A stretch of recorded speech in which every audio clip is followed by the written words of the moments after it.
from Pokhara.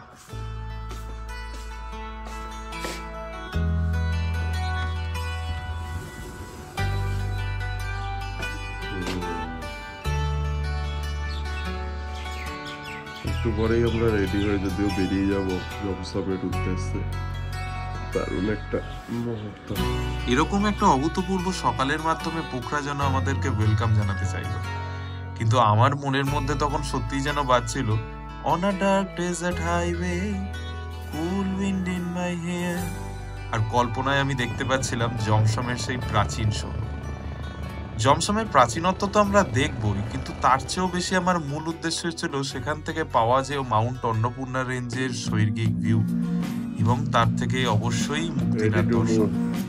সুতরাং এই সব কিছু পেতে আমাদেরকে অতিক্রম করতে হতো প্রায় 156 কিলোমিটার পথ, যেটা যাওয়ার সময় গুগল ম্যাপসে দেখাচ্ছিল প্রায় 8 ঘন্টা। সকাল 8:30। সুতরাং কতটা খারাপ রাস্তা তোমরা কল্পনা করতে পারছো। চলো তোমরা কেন কল্পনা করবে আমি দেখাই।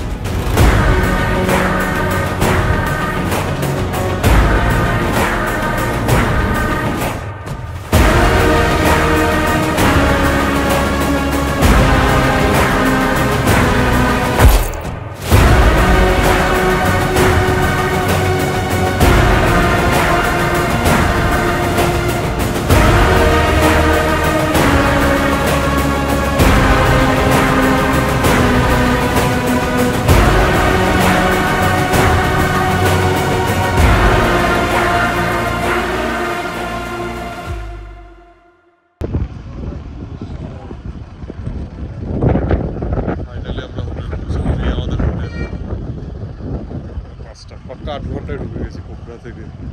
দারুণ ড্রাইভ করেছে। বাইরের ভিউটা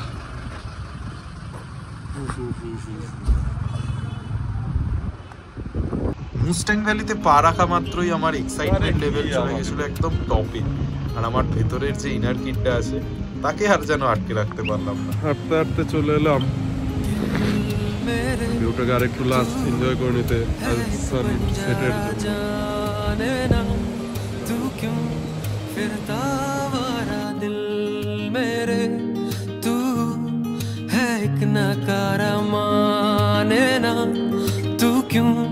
किस्मत का मारा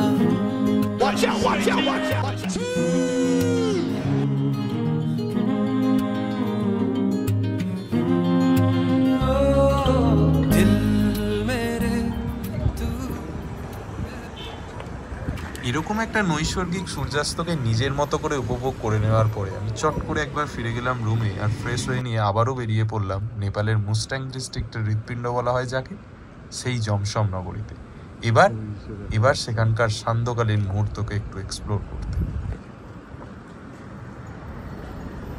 রাতের জমসমের রাস্তায় ঘুরে বেড়াচ্ছি। রাত অব্দি জমসম, যদিও খুব ছোট, আমি ঘুরলাম। মনে খুশি আমাদের বাংলার রাইডাররা এসছে।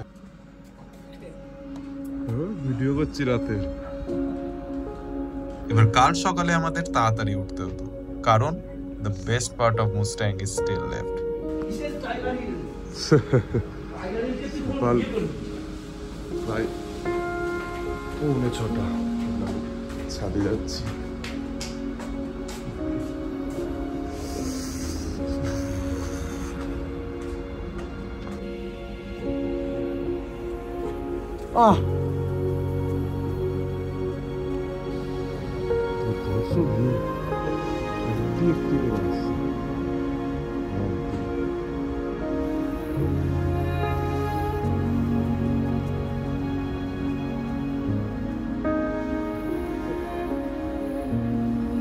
টাইম লাগছে।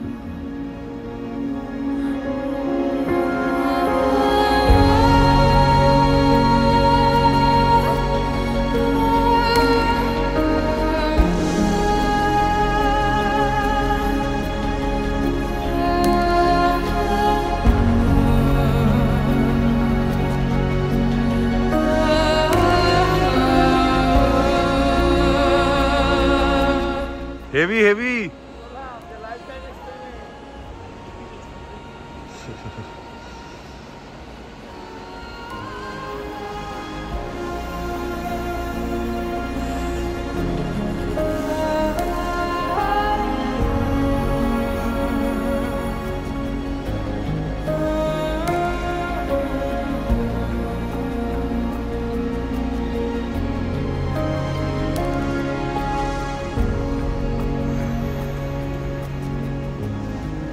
স্পেশাল মোমেন্ট ক্যামেরায় আছে।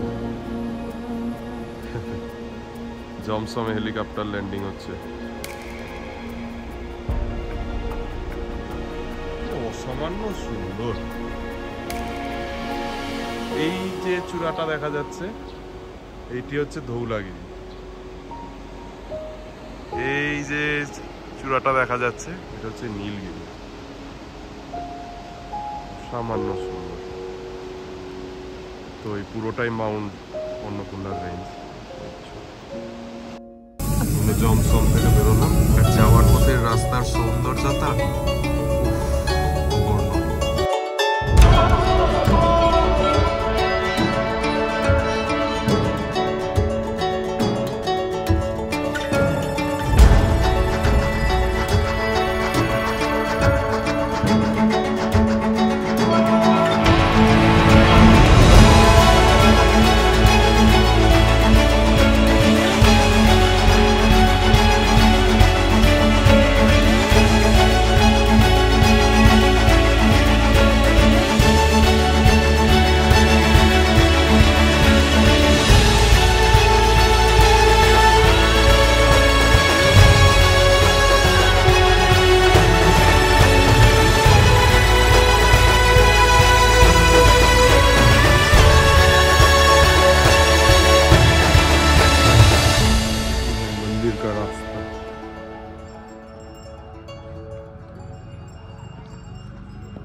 পার্কিং থেকে প্রায় বেশ কিছুটা হাঁটা পথ এবং তারপরে 384টি সিঁড়ি পার করলে দেখা পাওয়া যায় অ্যাকচুয়াল মন্দিরে। তো এই মুক্তিনাথের গল্পটা কিন্তু ভীষণ ইন্টারেস্টিং, এরই মাঝে তোমাদের সাথে শেয়ার করে নিই। আমরা আসার পথে যে কটি নদীর দেখা পেলাম তারই মধ্যে একটি হলো কালীগণ্ডকী নদী। আর কথিত আছে এই কালীগণ্ডকী নদীতে সবচেয়ে বেশি শালগ্রাম শিলা পাওয়া যায়। পুরাণ মতে ভগবান শিবের সঙ্গে যখন অসুর জলন্ধরের লড়াই হচ্ছিল তখন ভগবান শিব কোনোভাবেই জিতে উঠতে পারছিলেন না, কারণ অসুর জলন্ধরের কাছে একটা বরদান ছিল যে তার স্ত্রীর সতীত্ব যতদিন অক্ষুণ্ণ থাকবে ততদিন তিনি অপরাজেয়। এমতাবস্থায় ভগবান বিষ্ণু ভগবান শিবকে সাহায্য করার জন্য ছল কপটের আশ্রয় নেন এবং জলন্ধরের স্ত্রী বিন্ধ্যার সতীত্ব হরণ করেন নিজে জলন্ধর সেজে। এই ঘটনা যখন বিন্ধ্যা নিজে বুঝে উঠতে পারেন ততক্ষণে অনেক দেরি হয়ে গেছে। তিনি রাগে দুঃখে অভিমানে ভগবান বিষ্ণুদেবকে অভিশাপ দেন তিনি যেন তার বাকি জীবন পোকামাকড়ের মতো কাটান। এবার পোকামাকড়ের জীবাশ্মে রূপান্তরিত রূপ হলো শালগ্রাম শিলা। তাই শালগ্রাম শিলাকেই হিন্দু ধর্মে বিষ্ণু দেবতার অবতার হিসেবে মানা হয়। মুক্তিনাথে প্রতিষ্ঠিত শালগ্রাম শিলাটি আবার পাওয়া গেছিল টেথিস মহাসাগর থেকে, যা কিনা বর্তমানে হিমালয়ান পর্বত। ভীষণ ইন্টারেস্টিং। এই মুক্তিনাথে এসে মোক্ষ লাভ করার আবার বিশেষ পন্থা আছে, সেটাও তোমাদের সাথে শেয়ার করব।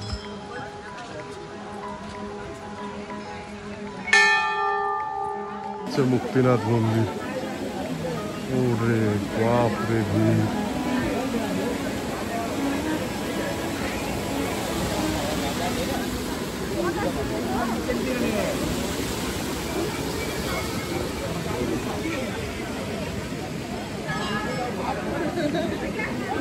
এটা মন্দিরের লাইন, এখানে মোবাইল অ্যালাউ নেই।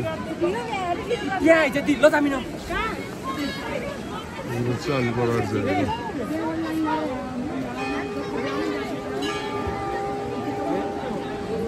আমার এই চান করার ইচ্ছাটা ছিল, কিন্তু একটু বেশি ঠান্ডা জলটা, আমি ট্রাই করে দেখলাম।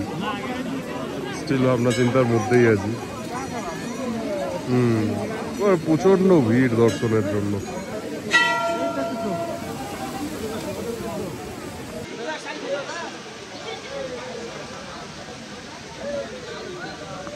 এইরকম 108টা জলের ধারা আছে, যদি আমি দেখাই।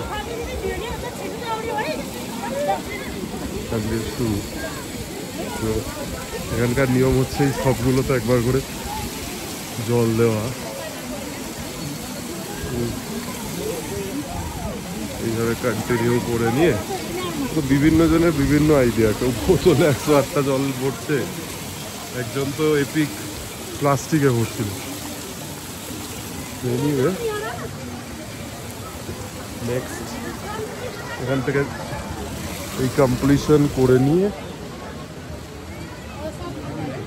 যেতে হবে নেক্সট।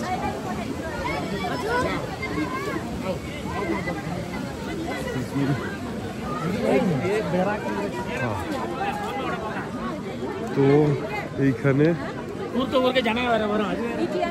3টে ডুব দিয়ে পাপ করণ করে এইখানে আরেকটি ডুব দিয়ে এই চ্যালেঞ্জ কমপ্লিট হয়।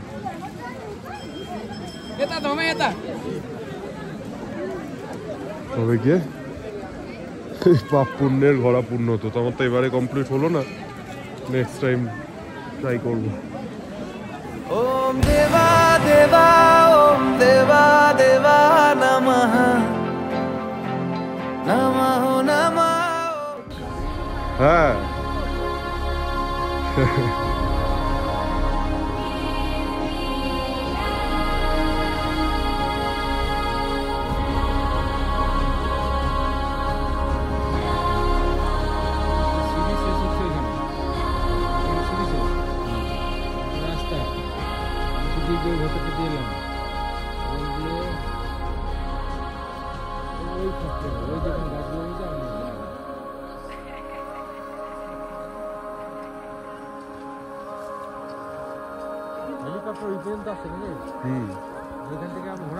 তো ওইখানে কোথায়? ওটা তো ওই বিশ্ব।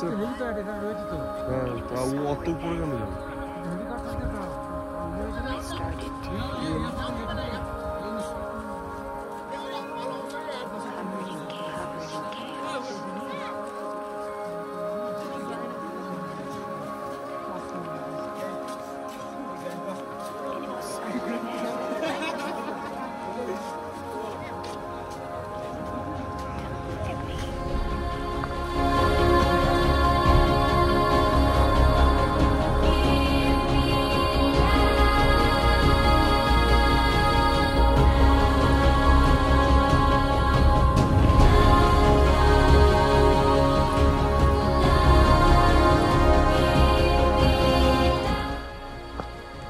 স্থানীয়দের বিশ্বাস অনুযায়ী মুক্তিনাথের মন্দির প্রাঙ্গণে পাথর দিয়ে বাড়ি বানালে সেটা নাকি সত্যি হয়।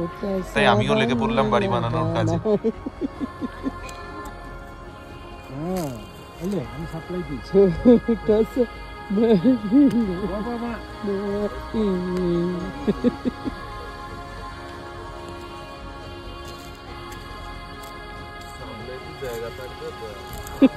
সুন্দর বানিয়েছে বাবু। আগে তুমি চাঁদ পেলে যাই, प्यार भरे सपने सजाए, छोटा सा बंगला বানাই। মুক্তিনাথ একটা বাগান বাড়ি করে দাও, আর একটা বাংলো বিশাল।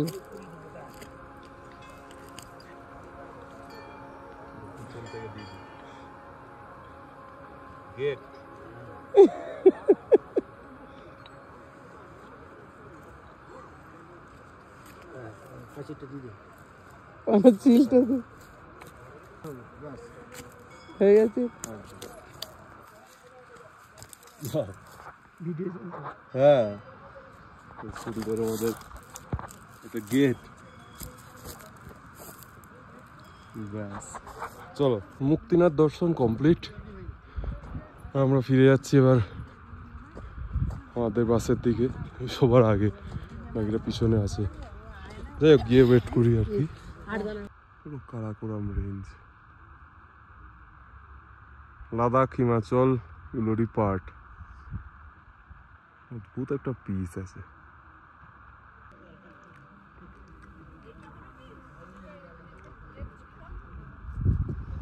তো নোংরা ফেলেছে।